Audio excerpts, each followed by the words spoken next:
Mayın 9-da Azərbaycan Prezidenti İlham Əliyev və 1-ci xanım Mehriban Əliyeva Şuşada inşa ediləcək 4-cü yaşayış kompleksinin təməl qoyma mərasimində iştirak ediblər.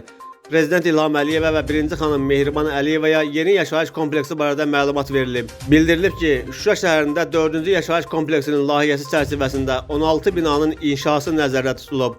Kompleksin ümumi sahəsi 6,2 hektardır. Ümumilikdə yaşayış kompleksində 274 mənzilin inşası planlaşdırılır.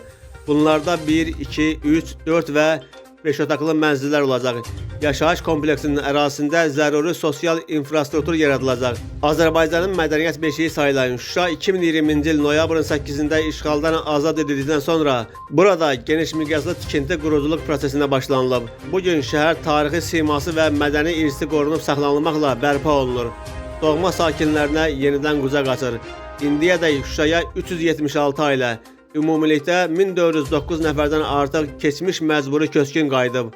Qeyd edək ki, indiyədək Şuşada 450 mənzildən ibarət 23 bina sakinlərin istifadəsinə verilib. Növbəti mərhələdə daha 3 layihənin icrası nəzərdə tutulur. Dövlət və özəl tərəfdaşlığı çərçivəsində şəhərin mərkəzi küçəsində 10 yaşayış kompleksi inşa edilir. Onların sırasında mehmanxana, ofis binaları və digər obyektlərin tikintisi daxildir.